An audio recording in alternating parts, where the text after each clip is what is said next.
Muy buenas tardes, señoras y señores. Vamos a dar comienzo al acto de entrega del Premio FAES de la Libertad en su 8ª edición a don Luis Almagro, secretario general de la Organización de Estados Americanos.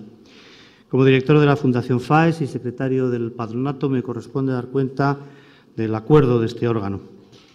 El patronato de la Fundación FAES, a propuesta de su presidente, José María Aznar, ha decidido por unanimidad conceder el Premio FAES de la Libertad a Luis Almagro, secretario general de la Organización de Estados Americanos. FAES reconoce su firme defensa de los valores democráticos en América Latina y el apoyo a las fuerzas políticas democráticas en Venezuela para el restablecimiento del Estado de Derecho, las libertades públicas y las instituciones representativas. FAES quiere subrayar, además, la labor de Luis Almagro al frente de la OEA, desde la que ha orientado sus esfuerzos para que la comunidad americana respondiera a las graves violaciones de los derechos humanos y favoreciera una salida democrática real a la grave crisis política, económica y humanitaria que atraviesa Venezuela. Todo ello le hace merecedor de un reconocimiento que en sus ediciones previas ha sido entregado al rey don Juan Carlos, la ex primer ministra británica Margaret Thatcher, Simón Pérez, Mario Vargas Llosa, Enrique Krause, Giovanni Sartori y exequo a el National Democratic Institute y al International Republican Institute de Estados Unidos. El sentido de este premio no solamente es reconocer los méritos personales, sino ser un recordatorio de que la batalla por la libertad se sigue librando, que hay hombres y mujeres que no renuncian, que siguen aspirando a disfrutarla, que exigen sus derechos inalienables. Recordando las movilizaciones de 2017, otro galardonado con el Premio FAES, Enrique Krause, acaba de escribir en Letras Libres que por 100 días que apenas conmovieron al mundo, los venezolanos desplegaron la mayor manifestación democrática del siglo XXI. No es poco y, además, es verdad. Tal vez tenga razón Enrique Krause y aquellos días no conmovieron a todo el mundo, pero desde luego sí a una parte de ese mundo, que es la nuestra, a nosotros, que sí que nos conmovieron y nos sigue conmoviendo ese ejemplo de coraje y de dignidad. Coraje y dignidad en defensa de la libertad que se encuentran también representados aquí en la persona de Luis Almagro y en la de tantos que nos acompañan y nos honran con su presencia. Tantos con el recuerdo y la ilusión presentes en esa Venezuela libre que con el apoyo de todos tiene que prevalecer sobre los que se empeñan en destruir su presente y su futuro. Muchas gracias.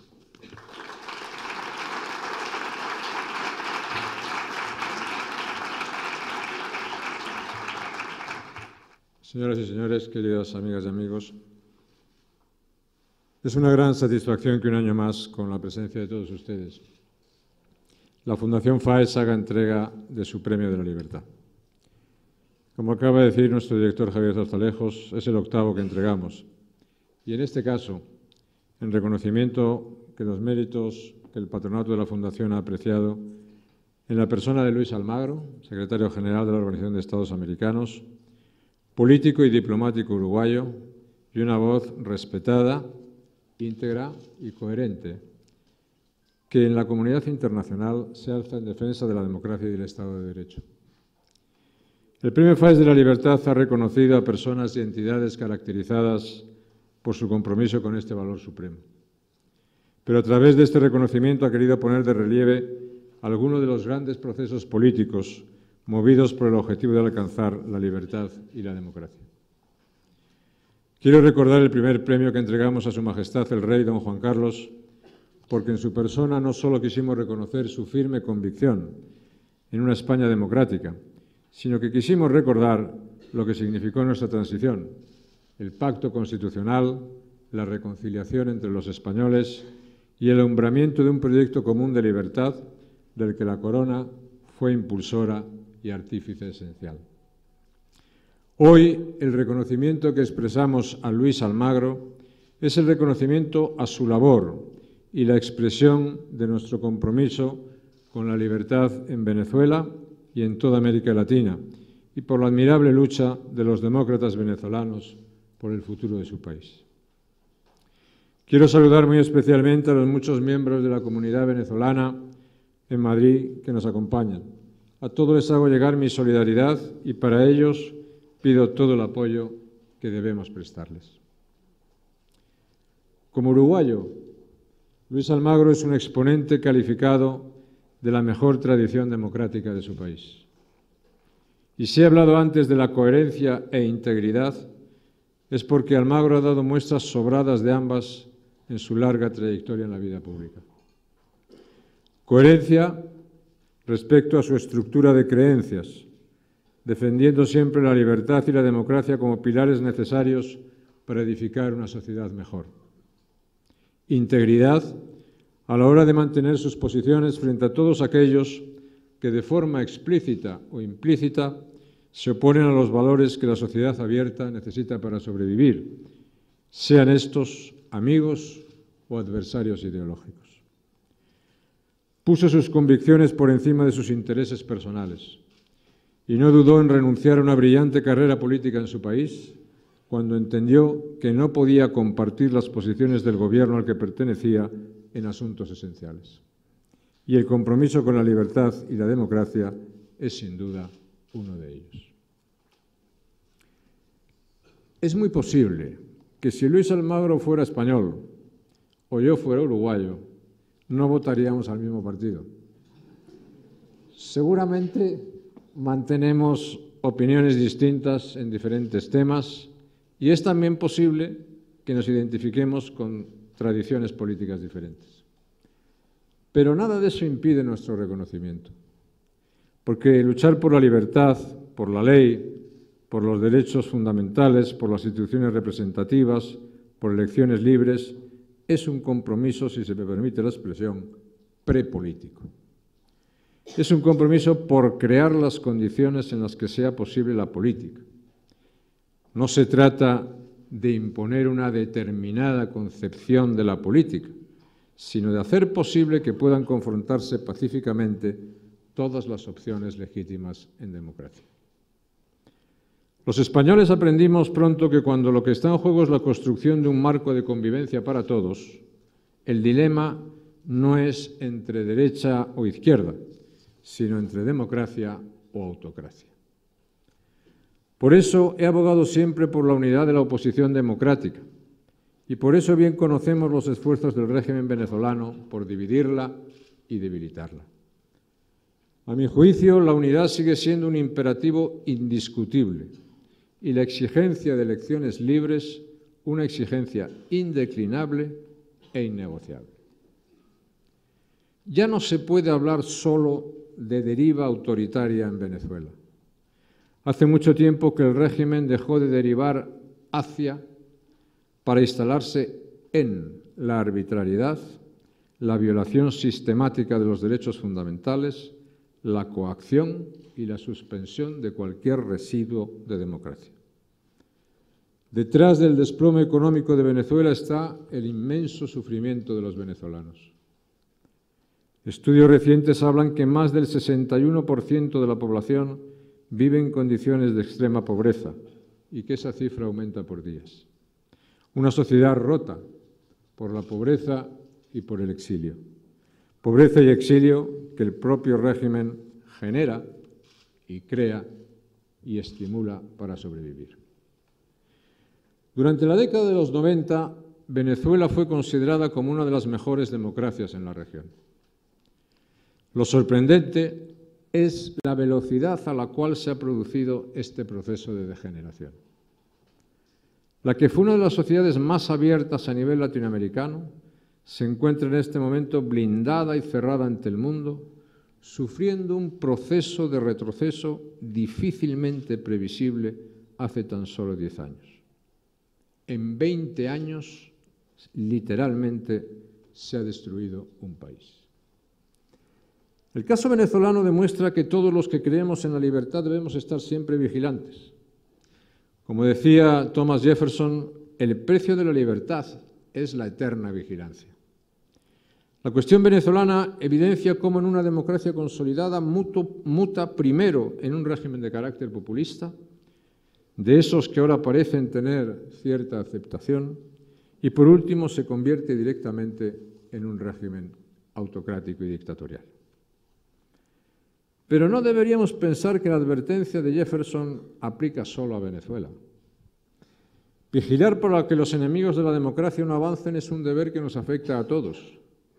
Y vivimos tiempos en los que deberíamos extremar esa vigilancia.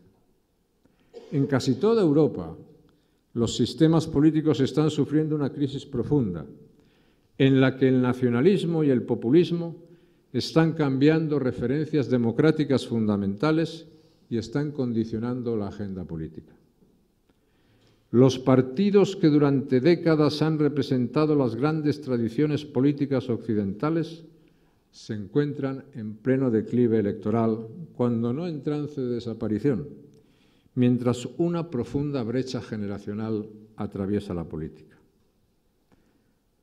La salida de la crisis económica, con cifras de crecimiento y creación de empleo en España y en toda Europa desconocidas en décadas, no está resultando el antídoto del populismo que podía pensarse.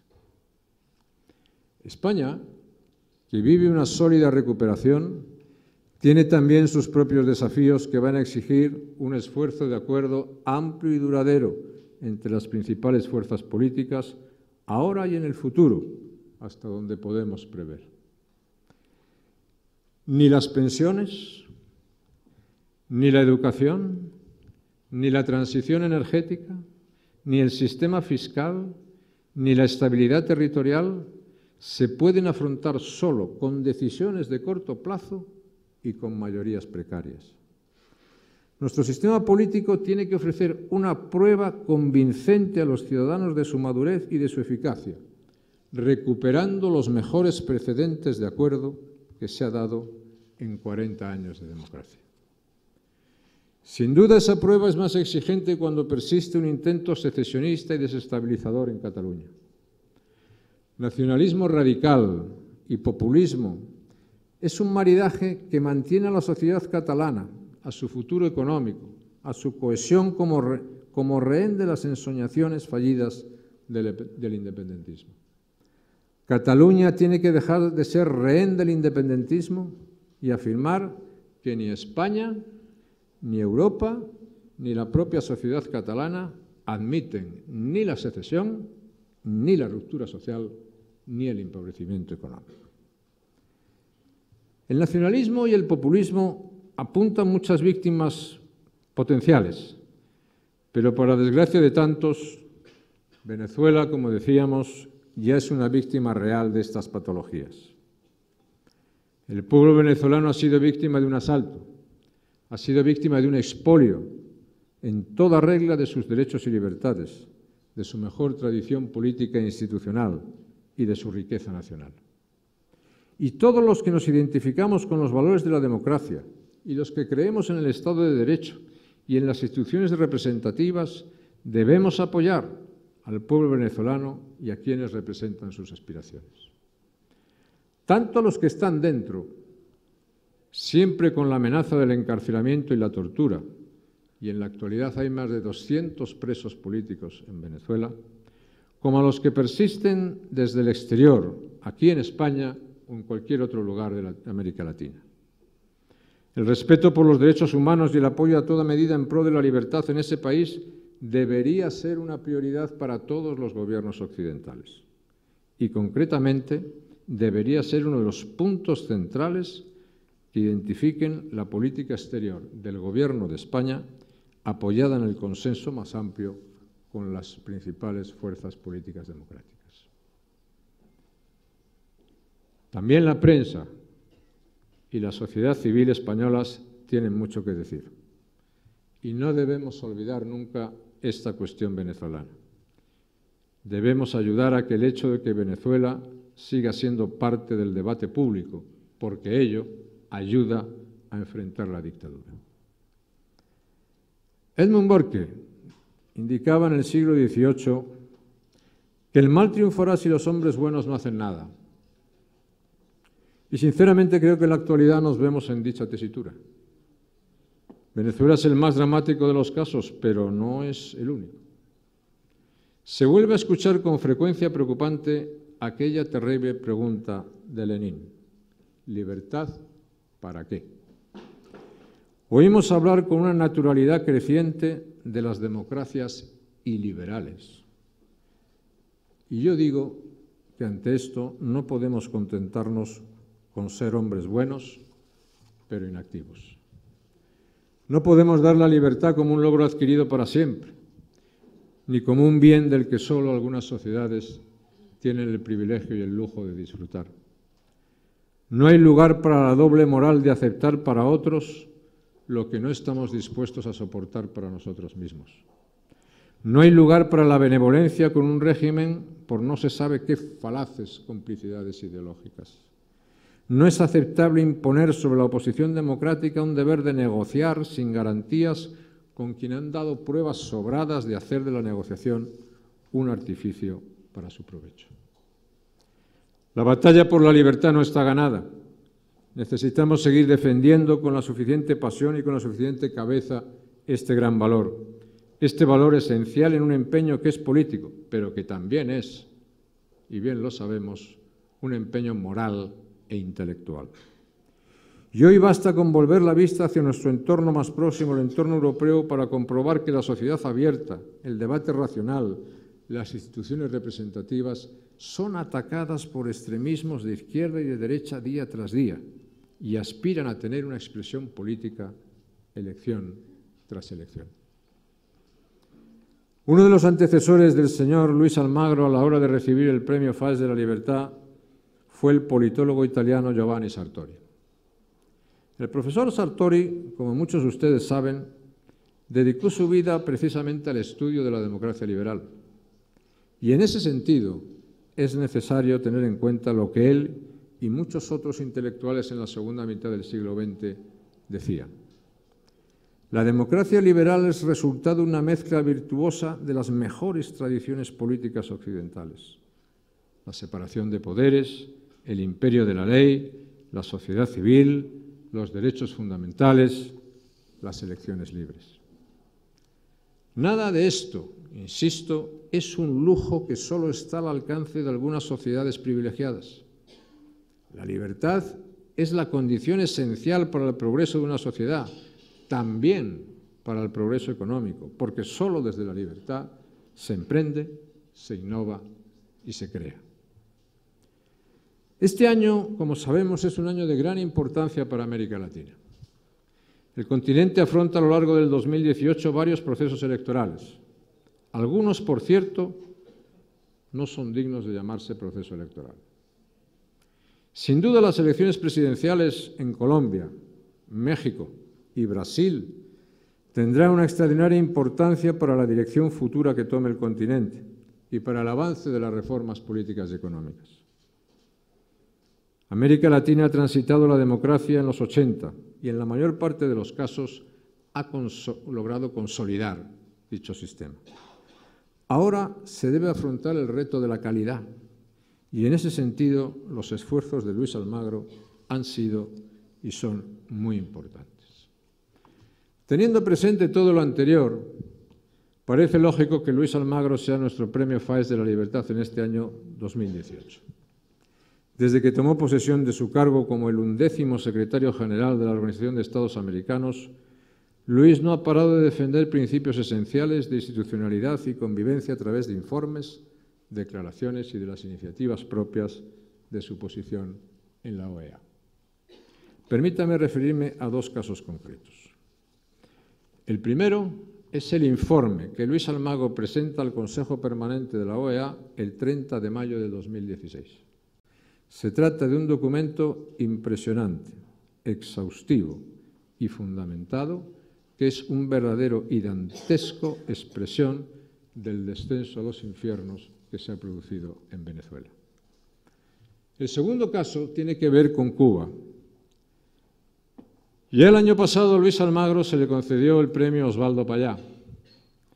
Las autoridades cubanas le prohibieron la entrada en el país, como ha ocurrido este año también, cuando acudí a la entrega del mismo premio a la Iniciativa Democrática de España y América Latina, de la que soy parte, con los expresidentes Andrés Pastrana de Colombia y Tuto Quiroga de Bolivia, aquí presente.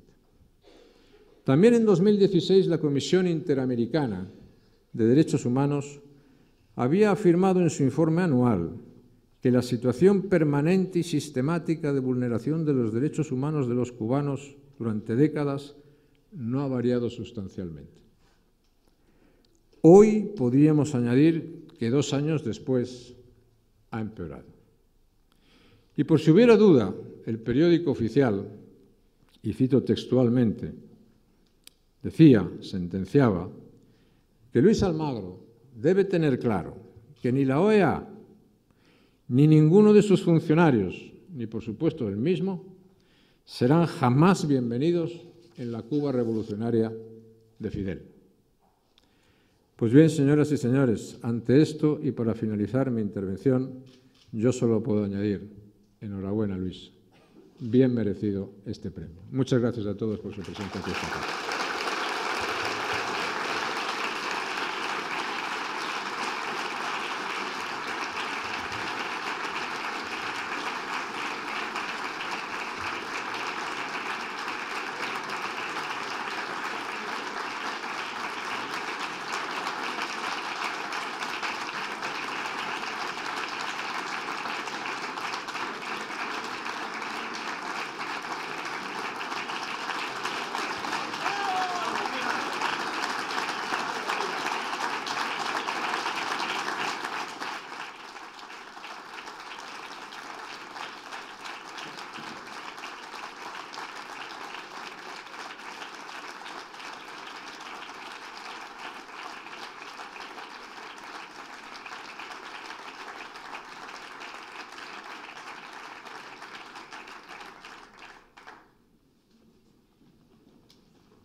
No debe haber confusión cuando se trata de derechos y libertades fundamentales.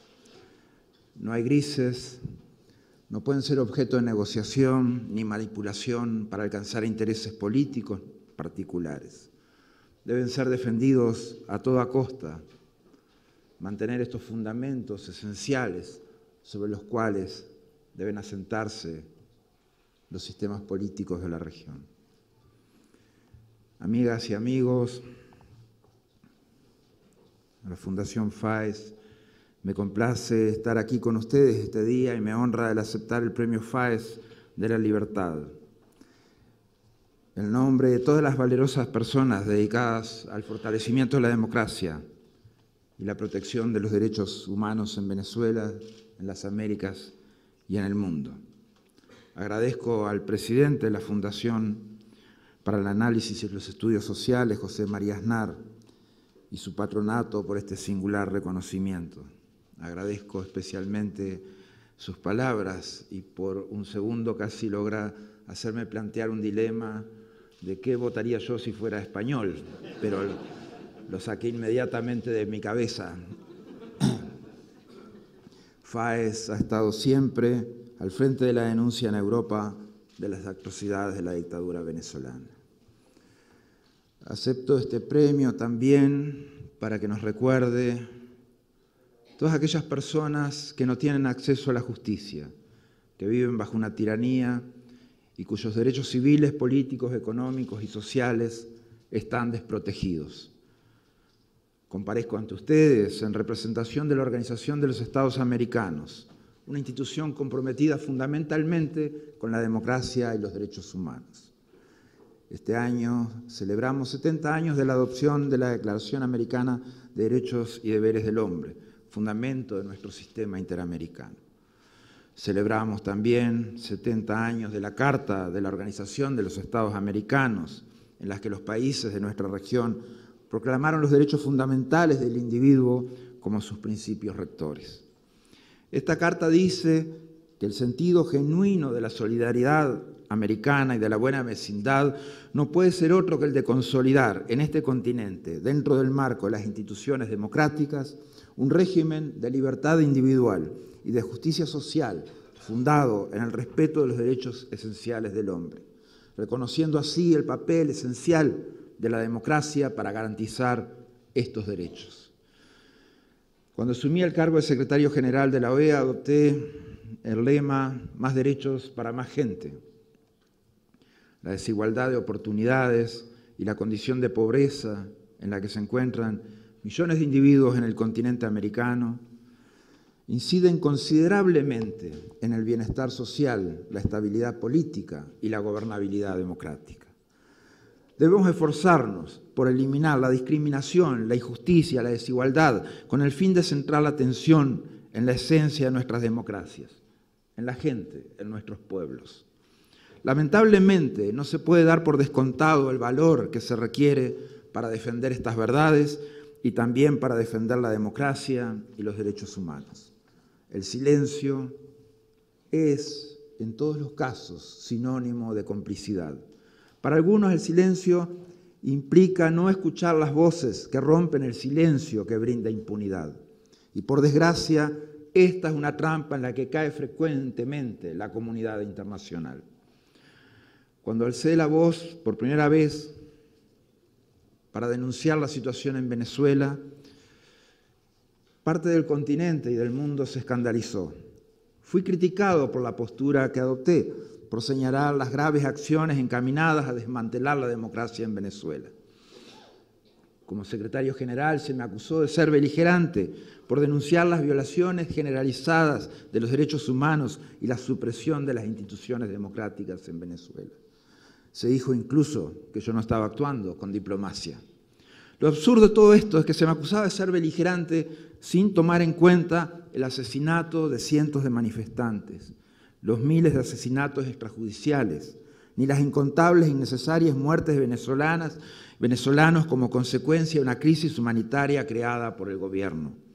Parece ser que irónicamente se me tachaba de beligerante por denunciar estos crímenes. Se decía que me extralimitaba en el ejercicio de mi autoridad, nada más alejado de la realidad. Como secretario general, es mi responsabilidad proteger los mismos derechos y principios que defiende la OEA. Debo ser la voz de aquellos que no la tienen y de los más discriminados, la voz de aquellos que padecen la desigualdad y la falta de protección de sus derechos. Debo ser el más acérrimo defensor de esos derechos. La dictadura no apareció en Venezuela de la noche a la mañana.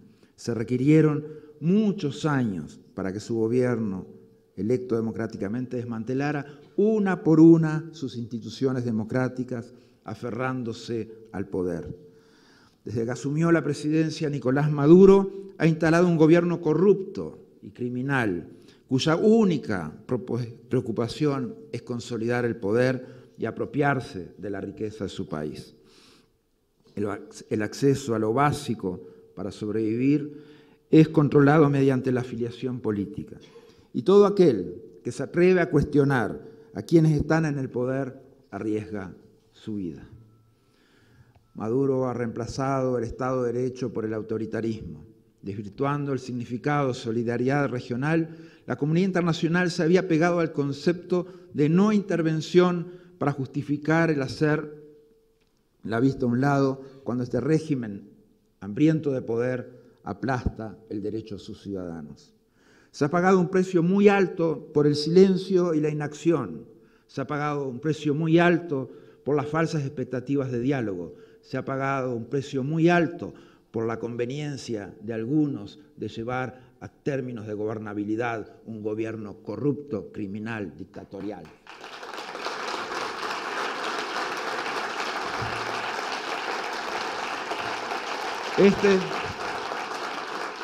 Ese vacilar para alzar la voz y responsabilizar al régimen de Maduro ha permitido que hoy en día Venezuela tenga la corrupción y el autoritarismo que no merece. Desde 2014 han sido detenidos más de 12.000 ciudadanos en Venezuela. Más de 150 han muerto en manifestaciones.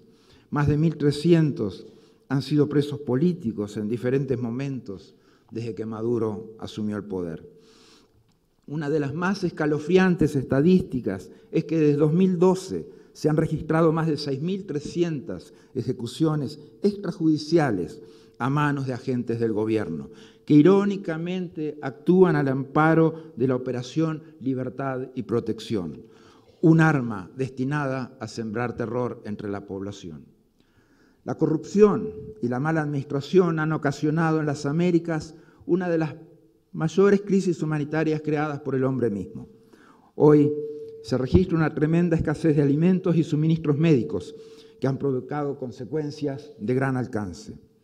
El número de casos de desnutrición en Venezuela ha aumentado en 1.3 millones de personas en los últimos 2 años. Casi 5 millones de personas apenas hacen una comida al día y todos los días mueren de desnutrición entre 5 y 6 niños.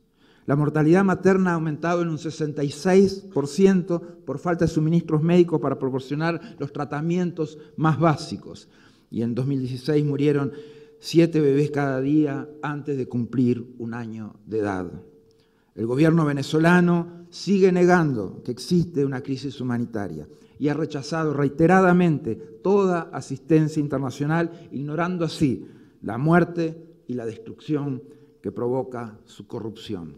La corrupción no deja de verse por todos lados, mientras que millones y millones de dólares siguen fluyendo hacia las cuentas bancarias personales de los responsables de esta crisis. Uno tras otro han fracasado esfuerzos de diálogo para encontrar una solución pacífica a esta situación. El régimen aprovecha cada oportunidad de diálogo como una cortina de humo para consolidar la dictadura. En 2014, Maduro afianzó su posición cooptando las distintas ramas del gobierno. En 2016 canceló el referéndum revocatorio. En 2017 se creó y consolidó la Asamblea Nacional Constituyente. El recién fallido diálogo en la República Dominicana ha permitido al régimen convocar ficticias elecciones presidenciales. No son legítimas. Esta no es una elección. Esta es un sistema autoritario con mecanismos para perpetuarse en el poder, entre los cuales existe esta convocatoria. La comunidad internacional debe valerse todo recurso disponible para poner fin a esta opresión. La reacción ha sido lenta, pero la presión internacional está cobrando fuerza. Las sanciones son la mejor herramienta diplomática que podemos tener y por eso hago un llamamiento a los estados para que sigan imponiendo sanciones más duras y de mayor alcance contra este régimen. Las sanciones no perjudicarán al pueblo venezolano, sino los bolsillos de aquellos que están sustrayendo lo poco que queda en los recursos del país. Toda sanción debe hacerse extensiva a los miembros de las familias de los peores transgresores de los derechos humanos y los traficantes de droga del régimen. Es necesario imponer sanciones económicas más severas para cortar el flujo del efectivo que se utiliza para financiar la continua represión a la que está sujeta el pueblo venezolano. No hay peor sanción para el pueblo venezolano que 6 años más de represión y dictadura, de hambre, enfermedad, privación de derechos.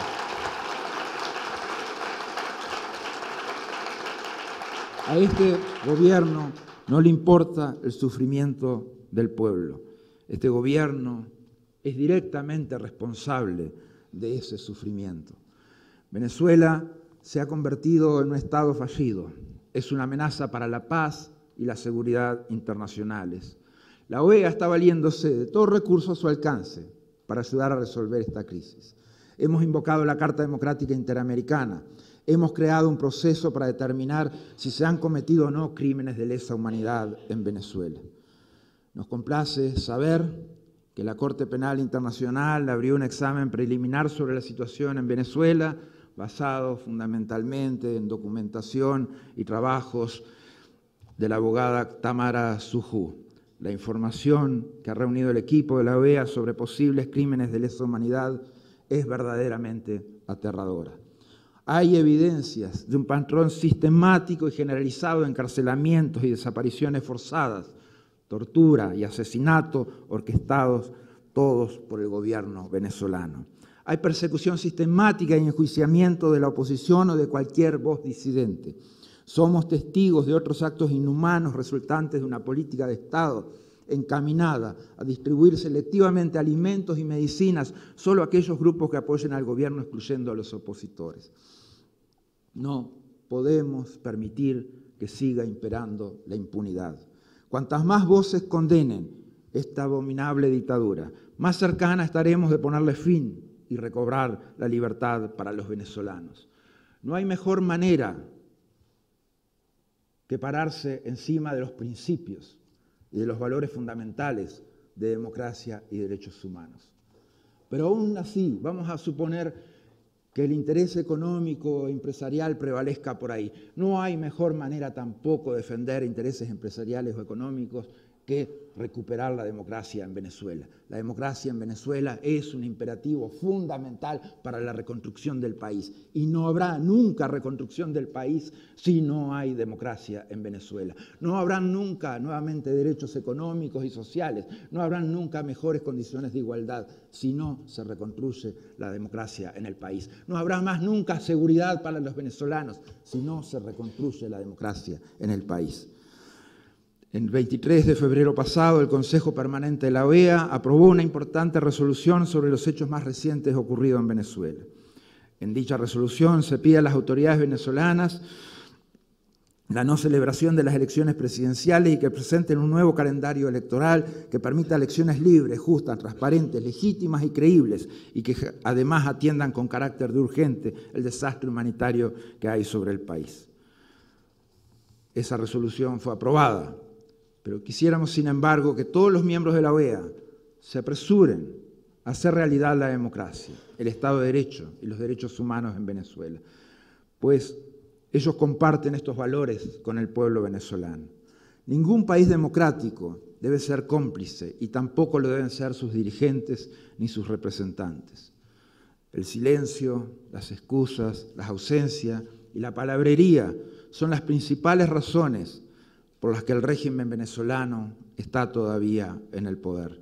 No existe argumento político, jurídico, económico que justifique el tolerar a esta dictadura asesina. Allá, por 1973, cuando la dictadura en Uruguay estaba a punto de instalarse, de disolverse el Parlamento, el político Wilson Ferreira Aldunate, quien ha servido de mucha inspiración a lo largo de mi vida política, dijo unas palabras refiriéndose a ese momento que siguen siendo válidas hoy día, son válidas para Venezuela. Se dice que, y nombraba al dictador de turno en Uruguay, que el dictador y sus cómplices lo jugará la historia. Y es cierto, eso es verdad. Pero antes que eso ocurra, decía, nuestro pueblo de ahora, va a exigirles su responsabilidad y hacerla efectiva contra el responsable del atentado y sus cómplices. Eso le decimos hoy a Nicolás Maduro. La OEA va a hacer efectiva esa responsabilidad contra el dictador y sus cómplices.